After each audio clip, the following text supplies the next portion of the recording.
नमस्कार दोस्तों, स्वागत है आप सभी का हमारे चैनल स्टडी विद पवन में।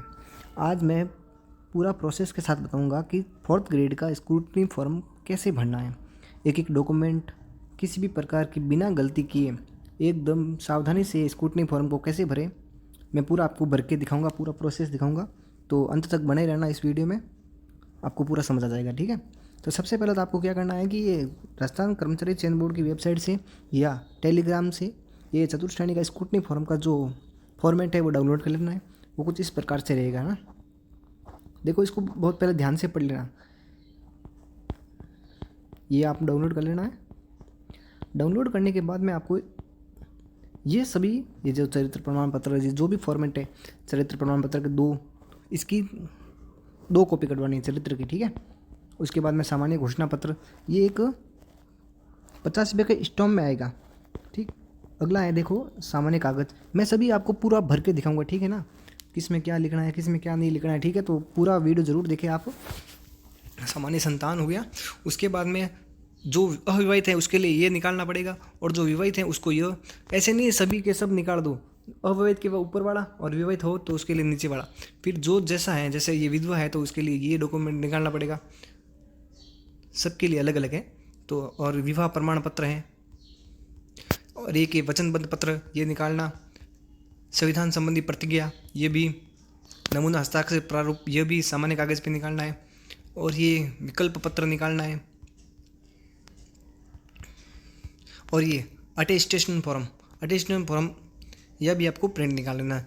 आप क्या करना कि एक ई मित्र पर जाना, उसको बोलना मेरे फोर्थ ग्रेड का स्क्रूटनी फॉर्म निकाल के दे दे। वो पूछेगा विवाह है तो विवाह वाला निकालना, अविवाह है तो अविवाहित वाला स्क्रूटनी फॉर्म आप प्रिंट करवा लेना। उसके बाद में मैं आपको पूरा प्रोसेस बता रहा हूँ, क्या किसको क्या क्या लिखना है, कहाँ पे क्या भरना है। ठीक है ना, तो एक भी गलती नहीं करते हुए बिना किसी देरी के चलो शुरू करते हैं अपना वीडियो को, इस पर क्या भरना है। ठीक है ना, तो सबसे पहले आपको क्या करना है, चरित्र प्रमाण पत्र जो आपने प्रिंट करवाए हैं उसमें अपना खुद के नाम, जैसे ये किसी का है तो उसका नाम है पवन, वो पवन लिख दिया। उसके पिताजी का नाम, निवासी कहाँ का है, प्रॉपर पूरा एड्रेस लिखना है, जैसे इसने लिख दिया सरकारी अस्पताल रोड ओसियां, जो भी है, और कितने साल का है वो अपने साल लिख देना, जन्म तारीख से कितने वर्ष का हुए वो अपना टोटल लिख देना, दिनांक को एक बार छोड़ देना, और नीचे अपने हस्ताक्षर खुद मत करना। यहाँ पर हस्ताक्षर कौन करेगा आपको पता है, गजेटियर या राजपत्रित पुरुष होते हैं ना, वो करते हैं, जैसे फर्स्ट ग्रेड टीचर, चिकित्सा अधिकारी, उसके हस्ताक्षर करवाने, खुद को यहाँ हस्ताक्षर नहीं करना है। ठीक है, ये बात ध्यान रखना। मैंने आपको पहले बोला है चरित्र प्रमाण पत्र के 2 प्रिंट निकालने हैं, एक ये हो गया, और एक जैसे कि ये देख लो आप दूसरा, ये भी उसी प्रकार का सेम डिटेल भरनी है। उसमें दिनांक वो बाद में लगाएगा, हस्ताक्षर वो गजेटियर आदमी करेगा, राजपत्रित आदमी करेगा, और वो वहाँ पर सील लगा देगा। ठीक है, 2 ये हो गए। अगला देखो, मैंने बोला था स्टॉम्प, ई मित्र वाले के पास जाओगे तो वो आपको 50 रुपये का स्टॉम्प देगा, उसी पे आपको पूरा लिख के दे देगा। जैसे वो खुद लिखता है, पवन जो भी है घोषणा पत्र वो खुद ही भरता है, आपको यहाँ साइन करवाने पड़ते हैं। ठीक है, जो उसमें लिखा है देखो पूरा प्रॉपर, उसने कंप्यूटर प्रिंट करके लिखा है, ये उसका नाम लिखा है बच्चे का, फिर उसके पिताजी का नाम, उसके फोर्थ ग्रेड के रोल नंबर, फिर आवेदन आईडी, वो पूरा ई मित्र वाला खुद आपको प्रिंट टाइप करके देगा। ठीक है, तो बिल्कुल इसमें टेंशन लेने की बात नहीं है, और बिल्कुल रोल नंबर और वगैरह बिल्कुल आप खुद चेक करना, क्योंकि ई मित्र वाला जल्दबाजी में कुछ गलत फील ना कर दे, उसके लिए जिम्मेदार आप स्वयं होंगे। ठीक है ना, ध्यान रखना। ये आपको पूरा ई मित्र वाला प्रोसेस बना के देगा। संतान संबंधी घोषणा पत्र ये सबका कॉमन है, ये नॉर्मल पेपर पे होता है, सामान्य कागज़ पे होता है। इसको फिर लिख देना, उसका अपना खुद का नाम, अपने पिताजी का नाम, जो फोर्थ ग्रेड के रोल नंबर है वो रोल नंबर यहाँ पर फिल कर देना। फिर अपने जो संतान है वो, अगर किसी के भाई 2002 के बाद में कितनी संतान है, जो भी 2002 के बाद संतान है उसका विवरण याद देना, किसी के 1 2, जिसके नहीं वो नील कर देना, शून्य लिख देना, जो भी है। ठीक है, और 2002 के बाद संतानों की संख्या यहाँ भी मेंशन करनी पड़ेगी आपको। ठीक है, जिसके पास नहीं है वो नील कर देना। ओके, फिर अपना खुद का नाम यहाँ पर लिखना और खुद के हस्ताक्षर यहाँ पर कर देने। फिर फिर आएगा 50 रुपये का स्टॉम्प पेपर पर लिखा हुआ। ठीक है, वो भी ये ई मित्र वाला खुद ही बना के देगा, ये वो खुद भरता है, सील वील लगाता है, ये टिकट आईडी लगाता है, जो भी है। ठीक है, फिर वही इसमें भर के देगा, जैसे नाम, पिताजी का नाम, पूरा पता, जो भी है वो मेरा। जो ये विवाहित वाला है देखो, अविवाहित वाला है उसके लिए अविवाहित वाला आएगा, जैसे ये विवाहित वाला है तो उसके लिए विवाहित वाला है। उसमें लिखा है देख, उस बच्चे का विवाह कब हुआ, 4 फरवरी 2024 को हुआ। जैसे नहीं हुआ तो वो अपने आप खुद भी लिख देगा, अविवाहित के लिए अलग से होता है। ठीक है, ये ध्यान रखना बिल्कुल अच्छे से। इसके बाद में ये करने के बाद में नीचे अपने क्या करना, देखो ये बता रहा हूँ, एक तो अभी के पापा जी के साइन यहाँ होंगे, पिताजी के साइन, यहाँ पिताजी के साइन, क्योंकि ये विवाहित हैं। अविवाहित हैं उसमें ये 2 कॉलम नहीं आएंगे, एक ससुर वाला और एक पत्नी वाला, ठीक है ना। विवाहित है उसके लिए क्या है, उसमें पत्नी का नाम, पता और उसके हस्ताक्षर, और अपने ससुर के हस्ताक्षर, ससुर जी का नाम और पता, और एक स्वतंत्र साक्षी किसी के भी हस्ताक्षर करवा देना और उसका नाम लिख देना, ठीक है। अगला देखते क्या है, वचन संबंध प्रपत्र। ये सामान्य नॉर्मल कागज़ पर बनता है। विद्यार्थी को अपना नाम लिखना है, पुत्र पिताजी का नाम मोहनलाल, और जो भी अपना निवास पता है वो एकदम बिल्कुल सही लिखें।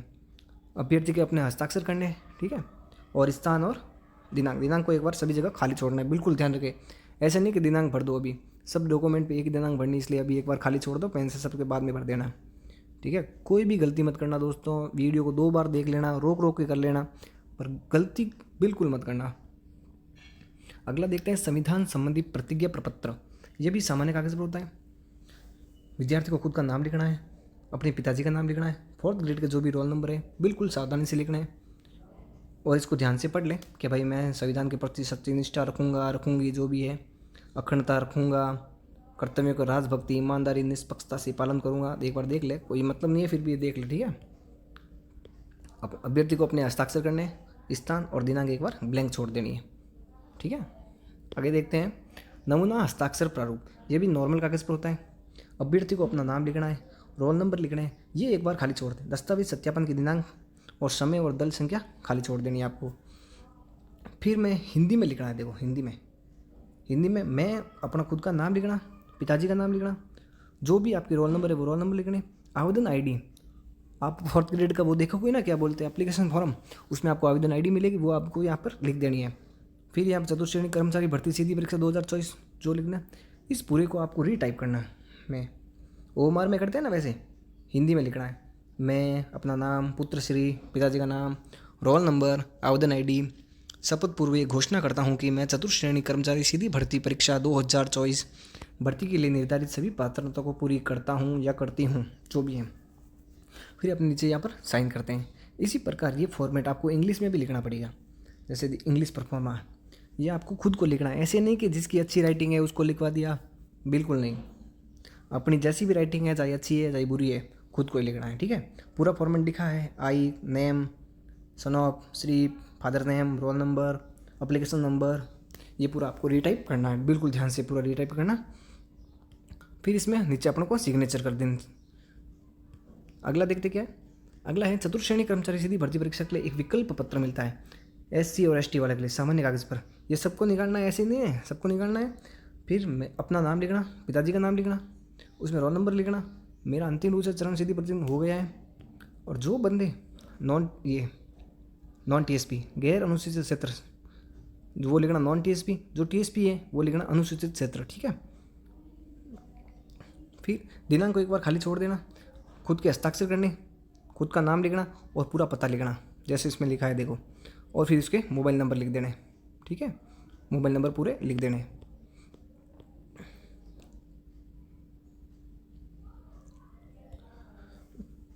क्या करना, अगला क्या है, देखो ये बहुत ही इंपॉर्टेंट, इसको बहुत ध्यान से पढ़ना, फॉर्म को पढ़ना। अटेस्टेशन फॉर्म, यहाँ पर खुद का एक फ़ोटो चिपकाना है, रंगीन साइज का, विथ सिग्नेचर। फ़ोटो पे आपको खुद के साइन करने होंगे। जैसे यहाँ पर एक फ़ोटो चिपका है, मैं समझा देता हूँ। यहाँ पे फ़ोटो चिपकाया आपने, तो आपको ऐसे साइन करने पूरे, जो आधे हाफ फोटो पे हाफ पेपर पे है, ठीक है, एक साइन करने हैं। अगला क्या करना है, आपको खुद का नाम लिखना है, खुद का नाम। इसमें बिल्कुल ध्यान रखना, खुद का नाम, अगर सर ने जो पीछे जाति लगा रहे हो ना, वो नीचे लिखना, ना कि साथ में लिखा तो वो गलत हो जाएगा, ध्यान रखना दोस्तों। फिर अपने रोल नंबर, मेरिट नंबर को एक बार छोड़ देना। प्रेजेंट एड्रेस, आप कहाँ पे रहते हो, आपका प्रेजेंट एड्रेस कौन सा है, ये एड्रेस लिखना। अपने गांव का नाम लिखना, अपने ज़िले का नाम लिखना और अपने पिन कोड लिखना। सेम एड्रेस, होम एड्रेस कहाँ है, कि भाई गवर्नमेंट हॉस्पिटल जो भी है, अपने गांव का नाम, अपने ज़िले का नाम, अपने पिन कोड जो भी लिखना, सब लिखना है, ठीक है। इसको एक बार खाली छोड़ देना आप, ठीक है। अगला देखो 5वां, फादर्स डिटेल, पिताजी की डिटेल भरनी है। पापा जी का क्या नाम है, पापा जी का एड्रेस क्या है, परमानेंट होम एड्रेस कौन सा है, और पापा जी का प्रोफेशन क्या है, पापा जी काम क्या करते हैं, सर्विस करते हैं, दुकानदारी करते हैं, मजदूरी करते हैं, जो भी वो अपना लिख दें। ऑफिस में काम करते हैं तो यहाँ पर लिखना आपको कि भाई इस सर्विस में है, और इस ऑफिशियल एड्रेस, ऑफिस का एड्रेस ये है, ये यहाँ पर लिखना, ठीक है ना। अगला देखते हैं नेशनलिटी कौन सी है, कि भाई अगर फादर हिंदू है तो Hindu, mother Hindu, husband Hindu, wife Hindu, अगर जो नहीं है उसको नो लिख दें, ठीक है। अगर अभी देखो place of birth, name of district and district, husband wife मतलब कहाँ के हैं, अलग स्टेट डिस्ट्रिक्ट हैं जो भी, वो लिख देना, ठीक है। डेट ऑफ बर्थ जो भी है अपनी डेट ऑफ बर्थ लिख देना। आगे देखो, यहाँ पर देखो ये बी पॉइंट है, present age on advertise norm. आपको 1 जनवरी 1 तारीख 2026 से अपने जन्म से लेकर 1 तारीख पहला महीना 2026 तक जितने दिन महीने या साल के हो गए वो अपने यहाँ पे लिखना। ये आपको नॉर्मली ना एप्लीकेशन फॉर्म जो 4th ग्रेड का भरा ना उसमें ये डेट सेम मिलेगी, वो लिख देना आप। और ये डेट आपको कब लिखनी है, जन्म से लेकर 10वीं पास करने की तिथि तक। 10th की मार्कशीट लेना, उसमें सबसे नीचे एक डेट लिखी होगी, वो डेट और आपके जन्म की डेट के बीच में कितने वर्ष महीने दिन हैं वो यहाँ पर आपको मेंशन करनी है, ठीक है। अगला क्या है, आपका जन्म स्थान कौन सा है, आपका जन्म स्थान और कौन सा जिला है और कौन सा स्टेट है, और स्टेट कौन सा है, बिलोंग कहाँ से करते हो और स्टेट कौन सा है, आप किस धर्म से, हिंदू, मुस्लिम, सिख, ईसाई जो भी हैं अपना लिखते हैं। अगर ये देखें, ये SC ST वालों के लिए, अगर जो SC ST का बंदा है उसको लिखना है यस शेड्यूल कास्ट राजस्थान, अगर जो ST ST का बंदा नहीं है उसको यहाँ पर लिखना है नो, नो लिखना, बस नो राजस्थान, इतना ही लिखना है, ठीक है। सेकंड पेज है इसका अटेस्टेशन फॉर्म का। 10th पॉइंट क्या है इसमें, आपको क्या है, जो भी क्वालिफिकेशन है आपका वो सारी फिल करनी है इसमें, बिल्कुल अच्छे से फिल करना दोस्तों, बिल्कुल ध्यान से फिल करना। जैसे इसमें क्या लिखना, देखो सबसे पहला कॉलम क्या है, नेम, स्कूल और कॉलेज का जो भी नाम है आपको 10वीं लगाना है सबसे पहले। जो जिस स्कूल से आपने 10th की है उस विद्यालय का पूरा नाम लिखना, और आपको उस स्कूल में आपने कब में एडमिशन कब लिया, और उस स्कूल से आपने एग्ज़िट कब किया, मतलब उस स्कूल में आपने कितने वर्षों तक अध्ययन किया, वो डेट यहाँ पर मेंशन करनी है। ये डेट आपको कहाँ मिलेगी, अपनी TC में मिलेगी, ट्रांसफ़र सर्टिफिकेट होता है ना उसमें ये डेट आपको अच्छे से मिल जाएगी। अगर किसी की TC नहीं मिल रही है तो आपने जिस विद्यालय से 10th की है ना या तो उस विद्यालय की में जाना और उनको बोलना मेरी TC दें या मेरी एंट्री या एग्जिट डेट बताएं, वो बता देंगे। आपने उस विद्यालय में कितनी तक पढ़ाई की, जैसे कि कोई बंदा होता है पहले से लेकर 12th तक एक ही विद्यालय में पढ़ता है तो उसको एक ही विद्यालय पढ़ना है, उसको लिखना है 1st to 12th, ठीक है, और डेट लिख देनी है। ऐसा नहीं कि वो अलग अलग लिखे।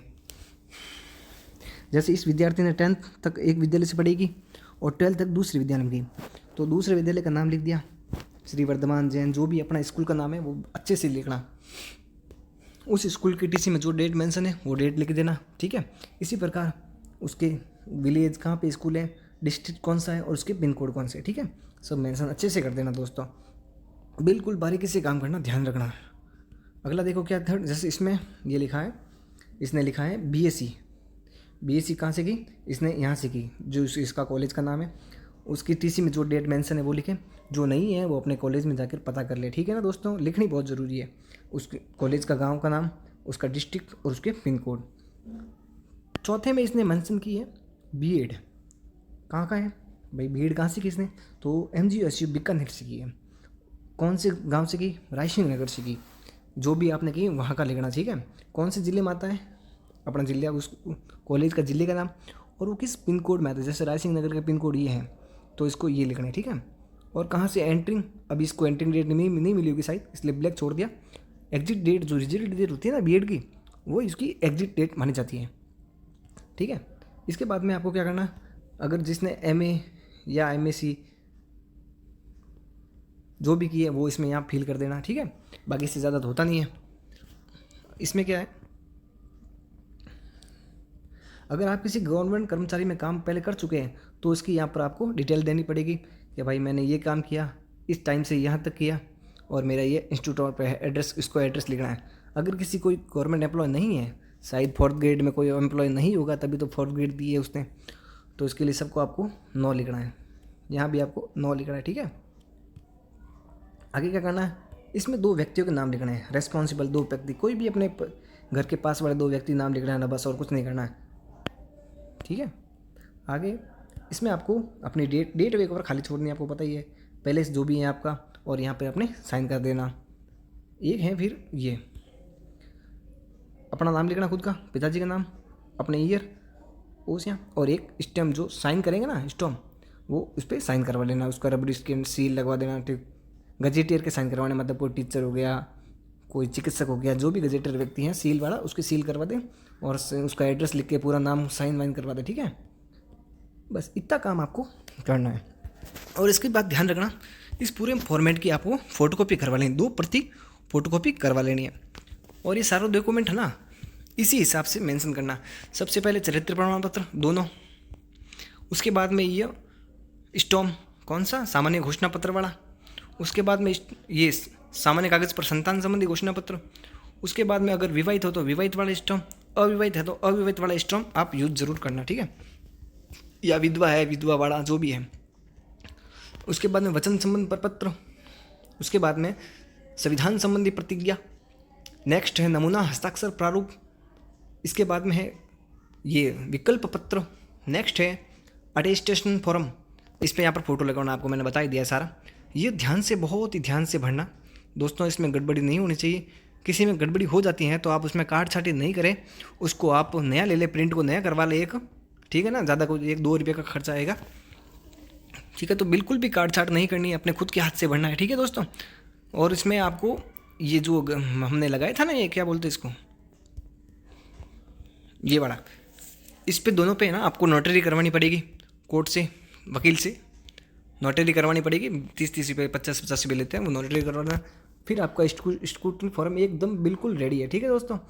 अगर आपको बिल्कुल ये वीडियो अच्छा लगा, आपकी थोड़ी सी भी हेल्प हुई, तो चैनल को सब्सक्राइब, वीडियो को लाइक ज़रूर करें और अपने जो भी दोस्त 4th ग्रेड के DV करवा रहे हैं उनको शेयर ज़रूर करें। धन्यवाद।